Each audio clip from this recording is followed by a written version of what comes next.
Welcome to the session. Thank you for joining us.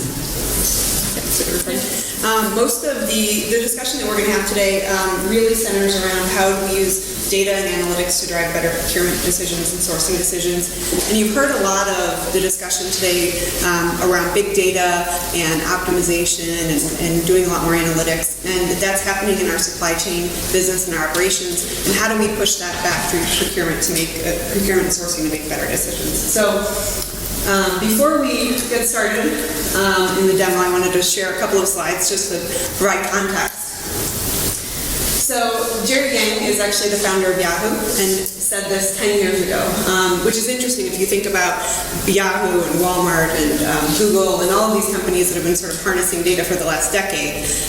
They were at the forefront of what they were doing and started to see how it was changing their operations and their businesses. And I think, to the point of Valentine and a lot of the other speakers that have had, talked today, we're just now seeing the industrial applications, probably in the last 5 years, of what data analytics and how do we harness big data and its problem. So sourcing data, as the supply chain becomes more complex, that is sourcing it, we have many more data points. And how do we really leverage the data points that we have to make better decisions? Can we, how do we aggregate that data? How do we use it, whether it's through analytics and visualization? So we have, a lot of us probably have basic sourcing tools in our tool sets from a procurement and sourcing standpoint. But very quickly, when you start to look at, multiple suppliers, multiple products, we're doing a bid right now, for instance, where we're looking at 3,000 materials over 7 plants and different material flows.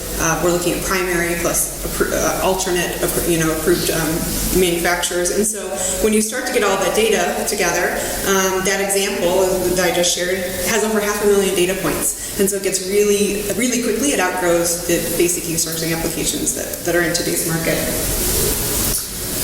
And of course, we all know in procurement, every year that you hit your savings goals, the next year they just want more. So, for our mature sourcing organizations in particular, many of those organizations have sort of hit the bandwidth of the low-hanging fruit and even the medium-hanging fruit. And over years and years of doing sourcing focused on cost savings and even total cost of ownership, we're starting to hit limits of what is, what's able to get from just sort of traditional strategic sourcing. And really, the next frontier, we think, and we're starting to see it more in the market, is sourcing the entire value chain. And that includes not only like the raw materials, the distribution, but also, disposal and throughout the entire process of the life cycle.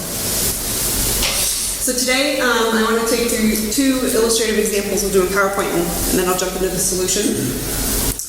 One is multi-objective decision making, and so this is where this is a simple example of sourcing optimization. So we've got 5 products, 3 suppliers, and of course if there's no constraints, it's really obvious who the best supplier is and what the best option is. But what if there are constraints? What if there are supplier constraints in terms of capacity that they can only provide 3 products, let's say, out of that product set? And what if some suppliers are willing to give you dynamic discounting or package discounting?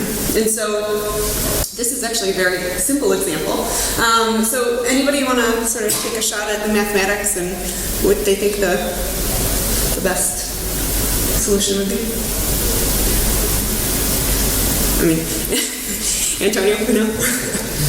All right, so the best solution there is actually what would have appeared to be the highest suppliers initially. So when you add on the business constraints and you start to look at how does that decision affect my company overall from a capacity standpoint and from a contractual standpoint, not just a cost standpoint, what's the best solution for me? So that's one example.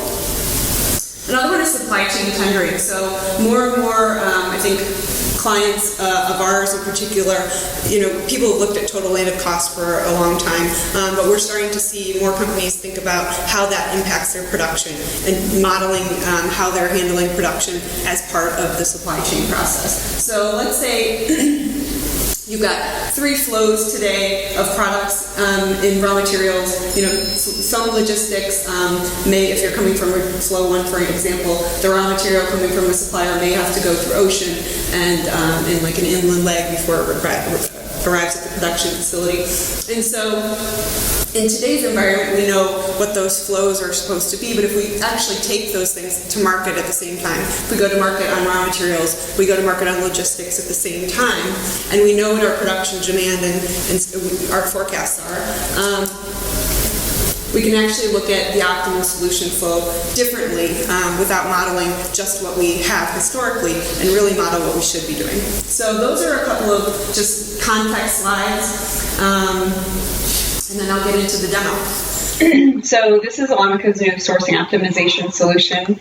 You'll see really quickly when we look at just a high-level overview of all the parts of the system that a lot of the parts of the system that you would see customarily in an e-sourcing application are located in this application as well. So the bidder management, project management, the communication and messaging pieces, of course the bidder management as well. So you can see that a lot of them are the same. I would point to the 3 parts of the demonstration that we'll go through today really focus on where the power of this solution is relative to other e-sourcing solutions in the market today and optimization solutions. So really the focus of what I'll go through the demonstration today is on what's most important in terms of flexibility and robust analytics in this solution and our solution versus any other solution that's out there on the market. And really we'll find that in a couple of different areas. One is the RFX definitions, so the flexibility in the system, and I'll show you that in a second in terms of what a bid template looks like. The analytics and scenario management piece, and then reporting as well, which you'll see in the analytics. So looking at this is an overview of an ocean bid, and you'll see here that there are, this is sort of the main entry page that provides sort of quick links into analysis and contract management notifications, as well as understanding who else is on the project with you. These are internal project management personnel, as well as bidder accounts and any sort of tasks that you have to do or frequently asked questions. So if there's a notification from a bidder asking a question about a particular part of the RFQ or RFP, it will come through in the frequently asked questions piece. You'll also see a timeline here. And the timeline is really several phases. In this example, we have 3 rounds of bidding, and that just sort of gives you a quick visual project layout of when the project started, when it's ended, and what phase of the project you're in today. And you'll also see down here, there's some information about each particular round of the project, how many bids are included in those projects, the number of organizations that bid in those rounds, and so on and so forth. So that's just a quick orientation to the overview, the project overview page. If we get into, like, as I mentioned, where the real power of the system is, it's really in the structure and flexibility of the bid template, and so most of the projects that are done for sourcing optimization have a very large amount of data, and as a result of that, a lot of the projects that we run are going to be, we're going to capture most of those bids through an Excel format. There isn't the ability to capture them online, and we can do that if we need to, but because of the vast amount of the data, the most efficient way to gather it is really via Excel.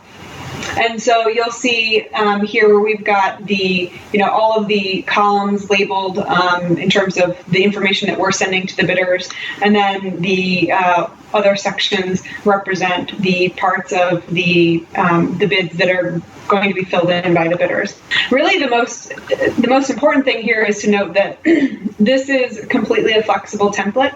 So, like a lot of our other competitors. Most of those solutions are hard-coded. The columns are hard-coded in those solutions. And so it's often difficult to adjust the solution to exactly what you need it to be. So for example, in our solution, we can move pieces of the bid around if we decide that we want, destination in front of origin. We can. But really, that's a different amount of flexibility than you see to the bid sheet. The other thing that the system will allow you to do is collect sort of primary bids, if you will, and additional single bids. And then also bid supplements. For instance, if you have capacity or, in this case, equipment constraints, those can be entered here as well. We're actually running a bid right now where we've done, and not an ocean bid, but MRO bid, where we have put out 3,000 line items of MRO parts, and we've also have the primary manufacturers that are approved for those parts, and then we have alternate manufacturers which are not approved by our client. And what we've done in that case is the single bids have been for the primary parts, but then we've also captured additional bids, and this is an example of where a bidder would put in the additional bids. We've also captured additional bids for that same information. So, and then we're able later on to optimize and make scenarios on whether or not a part is awardable, from an approved source, or if there's potentially additional savings that are available from that approved source or from a non-approved source, then we can factor that into the analysis as well. So this is essentially the flexibility of how do we develop a very flexible bid template. One of the other areas that we'll go into is, there's questionnaire management. So typically this will be your RFI questionnaires. There's also bid supplements. So bid supplements allow us to capture, again, whether it's capacity data, essentially other data external to the actual bid that you would use in analyzing the bid. So a good example of that for ocean is, lane capacity constraints, trade lane, discounts, that sort of information. For parts or materials and raw materials, we see a lot of the bid supplements taking on the sort of approval, whether the quality approval levels or quality levels. Fact sheets are another area that's very interesting in the solution compared to other solutions that are available out there, in that any data that you have externally that could be used in an event could be loaded as a fact sheet and then used later on. So for instance, long term, what I see as far as fact sheets from Alemica is that we'll be able to load in our transactional data from our network into the fact sheets, scrub them in the fact sheets. There's some data cleansing functionality in the fact sheets, and then be able to move from that transactional data, cleanse data, normalize, and move directly into the sourcing event, so that for our customers, they're able to pull that information directly from the network. If we look at the other sort of pieces of the system that I wanted to demo today, to really provide a feel of what the analytics are, I want to go into the analysis portion. And this is just the scenarios tab that will essentially, it's the what if scenario that you're trying to achieve. So for instance, a lot of baseline sourcing events, typically the first scenario that you might look to is a cherry pick scenario, but where you would understand what your lowest costs are, holding no other variables. And then what you do is you sort of layer on constraints, business constraints, if you will, that allow you to determine what the best scenario is based on, let's say your plant constraints or transportation constraints, other business constraints that exist. So I'll just go into one of the examples here and show you how we construct a scenario or a new rule, let's say. So in this case, we have obviously some pre-built scenarios here, but I will go ahead and start a new rule. And let's say this one is allocate at least 50% to incumbents. And so how we build constraints in the system, first to talk about a little bit about the constraints that are available in the system. Our current solution that we're actually in the process of sunsetting has about 15 constraints that are available. The new solution has over 100 constraints. And so you'll see there's a lot of general constraints in terms of, the winners is at most, the winners is at least, the allocation. So how much of those allocated units, let's say, or parts are in a particular award scenario. You can limit by bid priority. So in the example I gave earlier where there's primary parts and alternate parts, you can have a bid priority where you always prioritize the primary parts ahead of the alternate parts, but if a primary manufacturer match doesn't exist, then you can look at the alternative sources, for example. You can favor or penalize bids. We see this a lot, for instance, in ocean in terms of the transportation service levels, where if you have a very consistent carrier that provides, transportation or the transit time is 22 days, let's say, and they have a very high service level or service confidence level, then you may choose to favor those, the lanes in which those carriers provide high levels of service. You may tend to penalize other areas where they've provided low levels of service. So that's, there's flexibility in the system to handle that. There's also, additional, and I won't go through all of these, but discounts, so the ability to provide different discount structures, incumbent allocations and incumbent units, which is actually one that we'll leave today. And there's also different other different rules that you can go through at any given time. Again, it's very focused. The whole point of the system is to be very focused on flexibility and to allow you to configure the business constraints that you have in your business as you're going through those award scenarios so that you can most closely mimic the award scenarios to what's actually happening in your business. So in this case, we'll go to allocation to incumbents is at least. And, excuse me, we'll put it's at least 50%. And we're going to look at repeating for every, so we're going to look at allocation is 50% to incumbents when, let's say, those,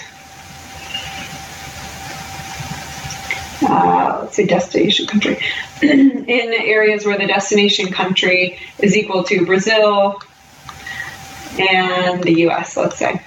And really that's sort of how easy it is to build constraints, and they read somewhat like a sentence. So the allocation to incumbents is at least 50% for every destination country where the destination country is equal to Brazil and the United States. So we'll go ahead and save this. And we will solve the report. So you'll see how quickly that report solved. And we'll go ahead and generate the main report here. And then I can open the report. And you can see very, very quickly, this gives me a summary of what the that scenario had. And so as we look through the scenario analytics, and this is really the sort of built-in analytics that are in the system, this provides you a summary, obviously the project, the scenario name, so which scenario it is, the number of lots that were in the event, the number of lots that had bids, the number of bidders, the number of bids that were captured, and you can see the number of allocated units and so on and so forth. And we look at, I'll take you through some of these tabs. You can also look lot by lot.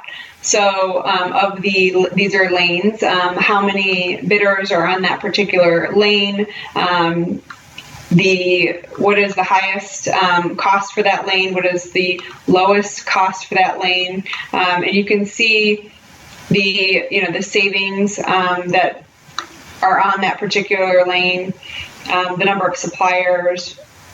You'll also be able to see the highest supplier, the lowest supplier, so that you can really very quickly in each scenario get to the information and the analytics that you're looking for, particularly when you're starting to look through incumbents. How did the incumbent perform?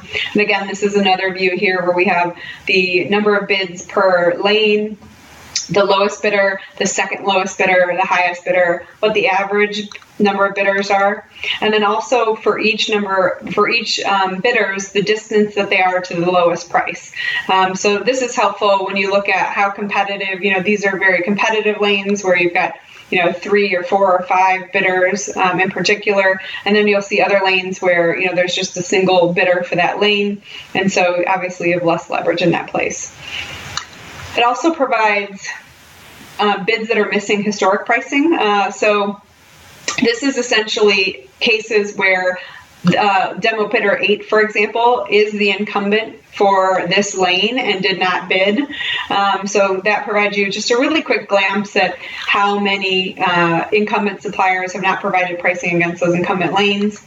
Again, you can look at how those bidders have performed across each of all of their bids. So for demo bidder 1, you'll see we have the number of lots they bid, how effective their bidding has been from the lowest rate per unit, as well as how do they place among competitively. So where you can see, they have very few lots, let's say of the 163 parts they bid, lanes they bid, 33 of those, they're within 5% of the lowest bidder. 51 of those are within 10% of the lowest bidder. So you can really quickly see how aggressively the carriers are bidding in this case. You can also see, bidders that don't have any bids, and obviously there's some examples here. And there's some additional tabs that we'll go to in terms of packages and other bids that apply. So really, the point of that is that you have a lot of out-of-the-box functionality and analytics that you can package around any of these particular scenarios. So when we go back to the solution and we look at all of the different scenarios, those kind of analytics are out of the box with any of these one of 14 examples.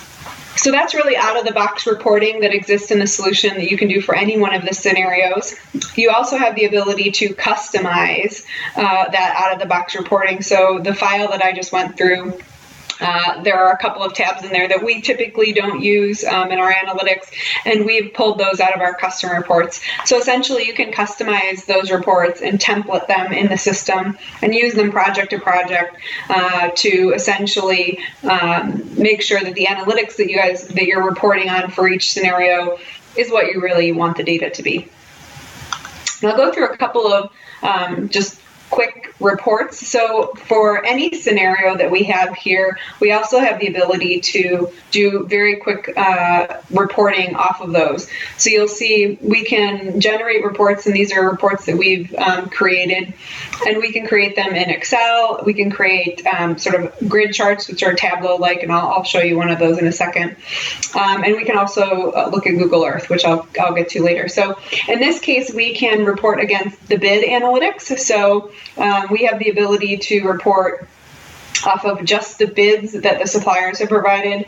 We can report off of the bid analysis, and so that really is, the scenario analysis, and that really is what we were just looking at, where we've layered on the business constraints to those bids to come up with what the optimal solution is for our particular company. And then the bid bank, you'll see that when we report, we can report against any phase. So we can, in this case, we'll report against RFQ phase 1, and this is the bid analysis. But we also have the ability to report against the bid bank, and the bid bank is any report that has come through in any one of the phases or rounds of bidding. We can go ahead and report on that as well. So I'll just go into one of the grid charts here. This is, so you always have the ability to download, in Excel the report, and this is an example of this one. But you also have the ability to look at just online and drill down into the kind of information you want. So, for example, this one is the number of winners per phase in terms of allocation, and you can drill down, and we're comparing here the cherry pick scenario versus the sample scenario, and you can also change those charts, flexibly. So if you wanted it to be a bar chart, let's say a line chart, pie chart, essentially, and you can really look at. You can also navigate up and down into those different areas. So to click down, you can just look at what does my cherry pick scenario look like, and then this is, how does it break up per origin country code, and you can drill down again into the bidder level. So there are other ways. This is sort of a quick interface that allows you, it's very Tableau-like, that allows you to sort of drill down into information real time, but it also is flexible in that you can do things very, very quickly and provide high-level snapshots. There's also the ability to print the chart as well as download it in any image, so that if you're putting them into PowerPoint for a presentation, it's pretty quick to move through those phases. I'll cancel out of that. And then the final one is really the Google Earth allocations. And so what we do here, we do this a lot, mostly on the logistics bids, is really looking at how does the network look just in Google Earth. And so it's interesting sometimes to look at the awards and the scenarios that you're looking at and how they map out in different regions. And so this is essentially taking those scenarios that we were looking at before and plotting those in the different regions so we can see where, in this case, where material movements are happening. And so you can drill down into very, very detailed information. You can also hover, and you'll see, this one is set up to where this particular lane is going, from Galv to Durban, as an example. If we look at this one, so it's going from Saudi Arabia to India or Italy, and so really, it just provides a good visual representation of where the material movements are, and also helps, particularly sort of in risk analysis. It's just a good visual representation to look at how, where is the bulk of our movements. Are there particular risk areas we have? For instance, if there's an earthquake in South America or on the Pacific Rim, let's say, and we can see where those epicenters are as far as our material movements.